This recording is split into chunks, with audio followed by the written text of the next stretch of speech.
महोदय, कुछ समय बाद जैसे ही समाचार पत्रों में बहुत से लोग काम करने लगे और प्रकाशन कार्य के लिए व्यवसाय यंत्रों की आवश्यकता पड़ी, इस कार्य ने उद्योग का रूप धारण किया। निःशुल्क प्रचार तथा सेवा की भावना अब अव्यावहारिक जान पड़ी और प्रायः लुप्त हो गई।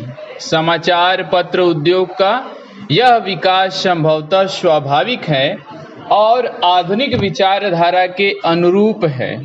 फिर भी यद्यपि पत्रों का प्रकाशन एक उद्योग के रूप में होता है, समाचार पत्र सुद्देश्य राष्ट्र सेवा की भावना तथा नैतिक दायित्व से एकदम मुंह नहीं मोड़ सकते।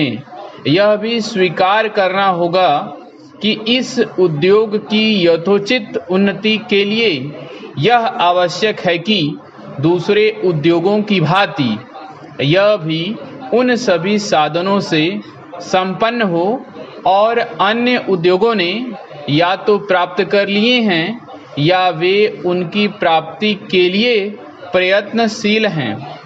इसलिए यह सभी के हित में है कि समाचार पत्र उद्योग उन्नत हो और इसका आधार एक से अधिक ठोस हो। इधर कुछ वर्षों से हमारे देश में समाचार पत्रों में जागृति की लहर आई है।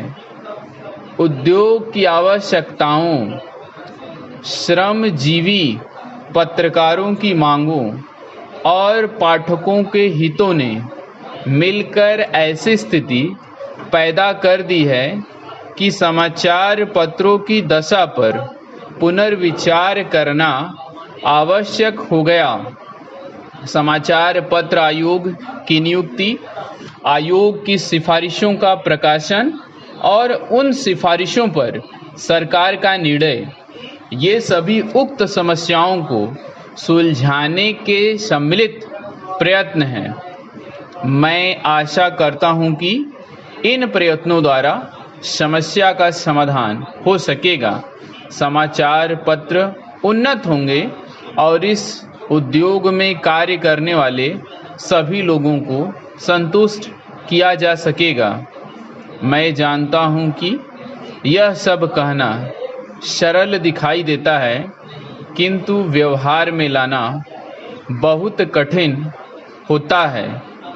परंतु मुझे सुशिक्षित श्रोताओं से यह कहने की आवश्यकता नहीं कि मानवीय गतिविधि के सभी स्रोतों में, चाहे वह राजनीति, उद्योग अथवा प्रकाशन का क्षेत्र हो, विभिन्न हितों और विचारों में सहयोग की भावना से राष्ट्र तथा समाज के हितों को सामने रखकर सामंजस्य स्थापित करने का प्रयास आवश्यक है।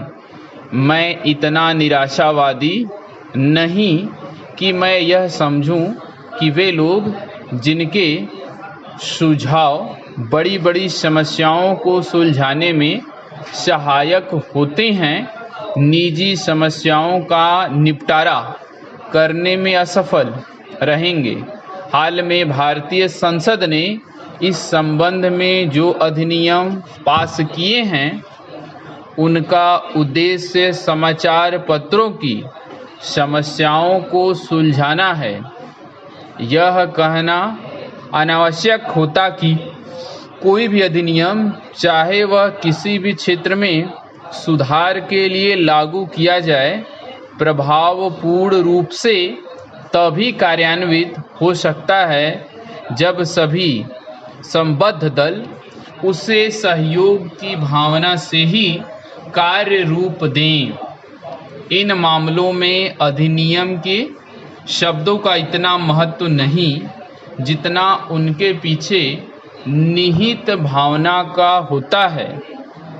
क्या मैं आपकी संस्था से यह अनुरोध कर सकता हूं कि इस मामले में आप समाचार पत्रों को मार्ग दिखाएं आपकी संस्था निश्चय ही प्रमुख तथा अत्यंत प्रभावशाली समाचार पत्रों की प्रतिनिधि संस्था है। प्रायः सभी बड़े समाचार पत्र आपके सदस्य हैं।